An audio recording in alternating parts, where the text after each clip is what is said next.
Sejam bem-vindos ao segundo vídeo dessa série CFC que eu tô fazendo agora no mês de janeiro de 2020, né? Começamos aí uma nova década. E como os meus alunos já esperavam, não podia faltar nessa série o filme de hoje, que é o Divertidamente. Eu sempre falo desse filme nas minhas aulas de processos psicológicos básicos e é claro que ele tinha que aparecer nesta série.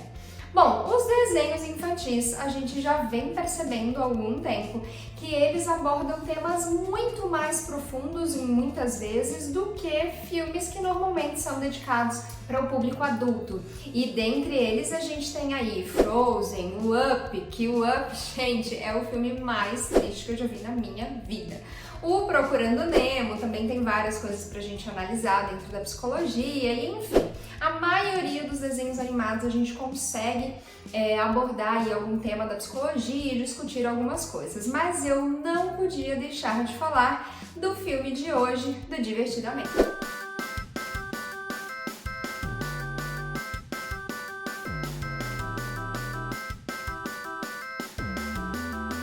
Assim como todos os outros filmes dessa série, o Divertidamente traz muitas possibilidades de interpretação, muitas.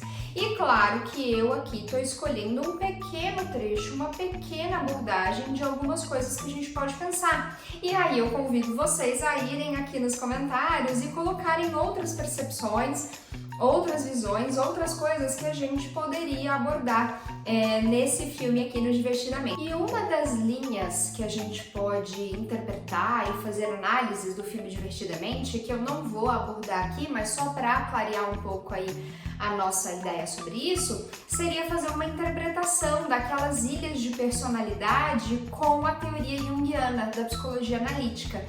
A minha terapeuta é junguiana, então às vezes ela fala e me explica algumas coisas, então embora eu não seja estudiosa da teoria, até por isso que eu acho que a gente se casou muito bem, eu e minha terapeuta, dá pra gente fazer uma interpretação bem bacana da teoria junguiana com aquelas ilhas e as pontes que ligam as ilhas até a torre de controle. Mas aqui nesse vídeo não podia ser diferente. Eu vou falar desse filme a partir da ótica da neurociência e eu vou falar mais especificamente sobre a memória e as emoções. Embora os personagens principais desse filme sejam as emoções, a gente pode ver várias coisas relacionadas à memória ao longo do filme. E é isso que é bem legal a gente fazer essa relação entre memória e emoção. Uma das primeiras coisas que a gente pode perceber no filme é que as bolinhas, que são eventos, né, que são memórias da Riley, elas são coloridas, ou seja, cada memória ela vem associada a uma emoção. A relação que existe entre memória e emoção está no local onde essas coisas acontecem no cérebro. Bom, vamos lá. As memórias elas são formadas nas sinapses, ou seja, quando a gente transmite uma informação de um neurônio para outro. E as emoções elas liberam na corrente sanguínea uma série de neurotransmissores, né? Adrenalina, serotonina, noradrenalina e diversos outros hormônios e neurotransmissores. E esses hormônios, eles atuam nas sinapses. Então, quando você está registrando uma nova memória e você está ali num estado emocional, seja de felicidade, de tristeza ou de raiva, ou enfim, qual for a emoção, você abre caminhos mais largos nessas sinapses. Então, as memórias, elas ficam mais fixas, sabe? É muito mais fácil você, por exemplo, decorar alguma coisa que seja marcante emocionalmente do que fatos do cotidiano. Então você pode nem lembrar o que você comeu no domingo passado, mas eu tenho certeza que você lembra do cheiro do perfume do seu primeiro namorado.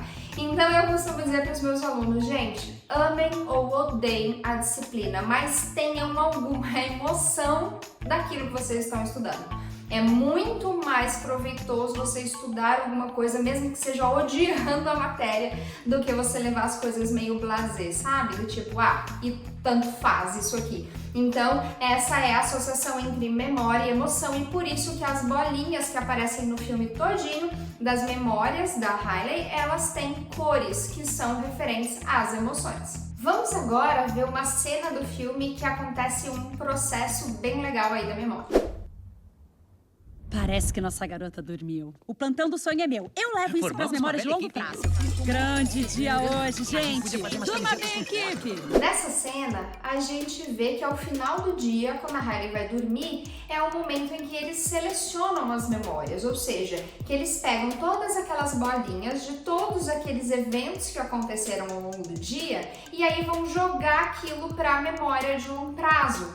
Quer dizer, o cérebro meio que avalia isso durante o sono, ele avalia quais são essas informações que aconteceram durante o dia que são relevantes ou não. As que não são relevantes ele simplesmente descarta e as que são relevantes ele coloca lá na memória de longo prazo, que no filme a memória de longo prazo é aquele labirinto enorme, cheio de prateleiras, cheios de bolinhas que são de diversas cores e estão agrupadas de diversos modos. E essa próxima cena, a gente vê essa limpeza também de memórias. Ó, dá uma olhadinha. Telefones. Já estão no celular. Desnecessário. Podemos Desculpa. esquecer. Oi. Esquecendo! 4 anos de aula de piano. Já até desbotou. Percebem que eles dois estão ali olhando as prateleiras da memória de longo prazo, só que tem algumas bolinhas que já estão cinza. Essas bolinhas, na verdade, eram memórias de longo prazo que deixaram de ser usadas ou informações que deixaram de ser importantes, e aí o filme representou como cinza, como assim, deixou de ter emoção, deixou de ter importância.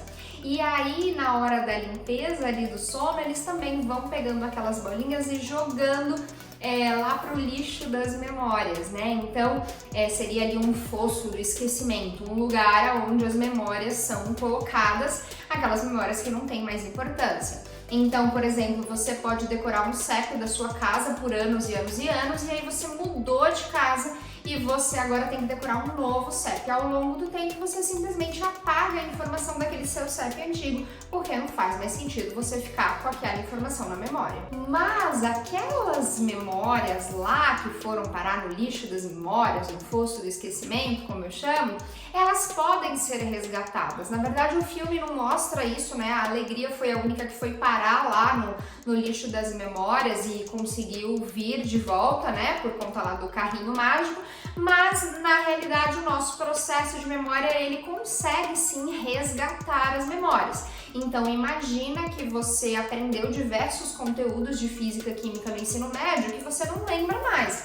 Tenho certeza, se eu perguntar aqui pra você, quais são todos os elementos da tabela periódica?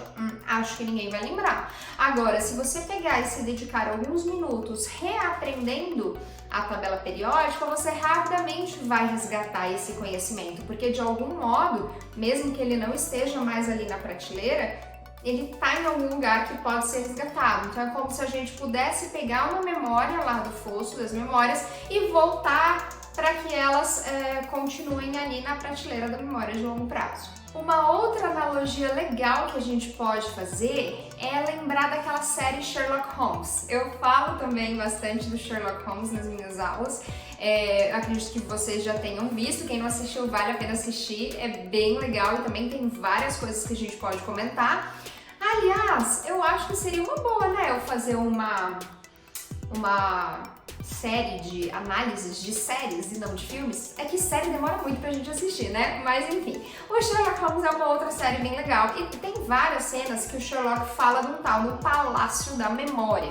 E esse Palácio da Memória, ele faz referência a um lugar enorme, um palácio, mas que de alguma forma as coisas estão agrupadas nesse palácio. E é por isso que ele consegue ir lá e resgatar tudo que ele colocou agrupado. A gente também vê isso no filme Divertidamente, embora eu acho que não tenha nenhuma cena bem específica, mas as prateleiras, elas estão organizadas por categorias. Ou por categorias de emoção, ou por categorias de importância, ou por categorias de tempo, enfim. Mas essa categorização de coisas também dentro lá da memória de longo prazo também existe. Vamos agora ver uma cena que fala sobre consciência. Até aqui a gente falou um pouco das emoções, mas falamos mais da memória, mas dá também pra gente entender um pouco sobre a nossa consciência nesse trecho aí do filme.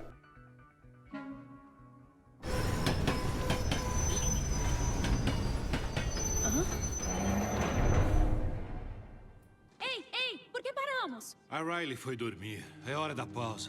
Ficaremos aqui até de manhã? É, o trem do pensamento não anda durante o sono. Nós não temos tanto tempo. E se acordarmos ela? Para, mas que ridículo. Como poderíamos... Vocês lembram que lá na cena, a alegria e a tristeza e o Pimpão estavam tentando voltar pra torre de controle. E aí eles então entraram no trem do pensamento para poder chegar até lá. Enquanto o trem estava funcionando, vocês percebem que ele passa ali pelo labirinto das memórias, onde tá ali as memórias de longo prazo. E aí o que aconteceu nessa cena foi que quando a Riley dormiu, o que aconteceu com o trem do pensamento? Ele parou. Por aí a explicação é que a Riley dormiu. Então, enquanto ela está dormindo, o trem do pensamento não funciona. O que a gente pode relembrar dos processos psicológicos básicos? Que o pensamento é uma atividade consciente. E aqui a gente está falando de consciente, não daquela primeira tópica de Freud, tá? Consciente, inconsciente e subconsciente. Não é disso que a gente está falando. Em neurociência, quando a gente fala de consciente, a gente está falando de estar acordado, de estar alerta. E aí a gente teria os estados alterados da consciência, que seria o sono, por exemplo. Quando a gente está dormindo, a gente não tem plena consciência das coisas que estão acontecendo ao nosso redor. Embora algumas pesquisas já digam que as coisas que acontecem enquanto a gente está dormindo interferem inclusive no nosso sonho. Então a gente consegue captar alguma informação, mas não todas. Então o que seria um pensamento? Assim, falando um pouco do conceito do pensamento, que a gente pode fazer a relação com o filme. Então o pensamento seria uma atividade consciente que faz uma soma que liga vários processos básicos, como, por exemplo, as memórias, porque o trem passa ali, né, pela memória de longo prazo, e também as nossas sensações e percepções do dia. Então, o pensamento seria eu elaborar todas essas informações e refletir, pensar, criar novos conceitos, novas ideias, tá? Então, essa é a parte do filme que fala sobre o pensamento e que ele é consciente e que ele tem aí essa relação com memória, sensação e percepção. Ai, agora vejam a cena mais fofa do filme. Na minha opinião, essa é a cena mais fofa do filme. E é essa cena que faz a gente começar, então, a pensar sobre as emoções, porque até agora a gente estava falando bem da memória, né? Então, veja aí a cena. Era tudo que eu tinha da Riley. Aposto que vocês têm várias lembranças. Oh, tenho muitas. Minha melhor amiga. É, que triste. Essa cena mostra o que de mais importante a gente tem para aprender sobre as emoções. Na hora que a alegria, antes dessa cena aí, que a alegria tá lá, tentando fazer um ping-pong, né, pensar positivo. Vamos lá, tal, fazer... ela fica toda ali tentando animar e não dá certo. Mas na hora que a tristeza chega, põe a mãozinha na perna dele e fala: nossa, eu sei, você tá tão triste. Então, o que essa cena mostra? Ela mostra que todas as emoções, elas têm uma função. Elas precisam existir. Aquela ideia tosca da alegria, e que ela aprende isso depois, é que não é o tempo todo que você tem que ficar, vamos lá, vai dar certo, é isso aí. Não, porque muitas vezes da nossa vida, sério, muitas vezes da nossa vida, não vai dar certo, não vai ser feliz. Muitos momentos da nossa vida vão ser tristes. A gente vai ter que parar e falar: meu, que triste, que meleca. E é exatamente isso que essa parte do filme mostra. Todo o filme a alegria estava enxotando a tristeza, o filme inteiro. Até a hora que ela manda a tristeza ficar lá no círculo lendo os manuais, lembra? A alegria passa o tempo todo afastando a tristeza das bolinhas. E aí, nesse momento, ela olha aquilo e vê que foi a tristeza que conseguiu fazer o Pimpão mostrar aonde era a próxima estação do trem. Ou seja, naquele momento ele estava triste, ele precisava sentir a tristeza e não ficar feliz. E aí esse momento mostra o quanto todas as emoções, elas são importantes. E lá pra frente do filme acontece a segunda cena mais bonita, que é exatamente nesse mesmo contexto. quando a alegria e a tristeza conseguem voltar para a sala de comando, o que a alegria faz? A alegria não pega as bolinhas das memórias base e coloca lá as bolinhas felizes. Ela pega e dá as bolinhas para a tristeza e pede para a tristeza tomar conta do painel de controle que está totalmente cinza, né? Que está totalmente acabado. Ou seja, naquele momento, mais uma vez, a emoção adequada era a tristeza e seria a tristeza que iria fazer com que a Riley mudasse as decisões que ela tinha tomado. Bom, voltando então na cronologia da história, depois que a alegria, a tristeza e o Pimpão tentam de todo modo com o trem chegar na torre de controle, eles não conseguem. A alegria e o Pimpão caem no lixo das memórias, que foi aquilo que eu chamei de fosso do esquecimento. E ali a gente pode ver aquilo que eu comentei lá atrás, né? As bolinhas cinzas, as bolinhas se degradando. E mais uma vez, o que é muito interessante, a alegria só conseguiu ter uma sacada, uma ideia e só conseguiu sair dali do lixão das memórias quando ela ficou triste. Sim, não sei quem tinha percebido, mas a alegria ficou triste. A alegria chorou. E foi nesse momento que ela conseguiu pensar numa forma de sair de lá. E um pensamento legal sobre essa história da alegria e da tristeza é o seguinte, a alegria é amarelinha, né? Só que o cabelo dela é de que cor? Azul. E azul é a cor de quem? Da tristeza. Ou seja, a alegria com cabelo azul, a gente pode fazer essa analogia de que não há alegria total, né? Até a própria alegria precisa de um pouco da tristeza para poder cumprir ali a sua função. Enfim, o filme se desenrola e a maior parte do filme é, na verdade, uma grande tristeza, porque nada dá certo. A Riley só se lasca, só fica pior e pior e pior. Por quê? Porque quem fica lá no painel de controle é o nojinho, o medo e o raiva. Ou seja, não podia dar certo esse negócio, né? Mas enfim, a alegria e a tristeza conseguem chegar na torre de comando e conseguem fazer com que as memórias base da Riley voltem para o lugar, fazer com que as ilhas se reconstruam e tudo mais. E na verdade eles constroem novas ilhas. Então tem um momento lá em que eles vão falando de várias ilhas novas que surgem. A Ilha da Amizade se expandiu. Ótima essa nova sessão chamada Discussão Amigável. Eu gosto da Ilha dos Vampiros Românticos. A Ilha Fashion. Ah, me pinta que eu tô bege. Ilha das boy bands? Que seja só uma fase. Isso não importa. Pra mim são todas bonitas. É interessante notar que quando a Riley tá lá jogando hóquei, né? Eles falam que ela tem mais ou menos 12 anos. E aí a gente pode fazer uma outra analogia, que os 12 anos, mais ou menos, é o final da terceira infância. É o início do operatório formal de Piaget e é então a fase da adolescência, que é a entrada da vida adulta, né? Então, assim, a adolescência passa, você termina de construir ali as coisas que você precisava e aí você entra na vida adulta. E a gente percebe isso nessa hora, que essas novas ilhas estão surgindo, né? Que são novos aprendizados, novas conquistas. E o que é mais legal é que eles recebem um painel de controle novo. E nesse painel de controle novo, cada emoção tem os seus botões. Cada emoção tem o seu lugar na mesa, que antes era basicamente só da alegria. A alegria ficava enxotando todo mundo. E isso é a nossa habilidade emocional. Quando a gente é criança, é tudo uma grande diversão.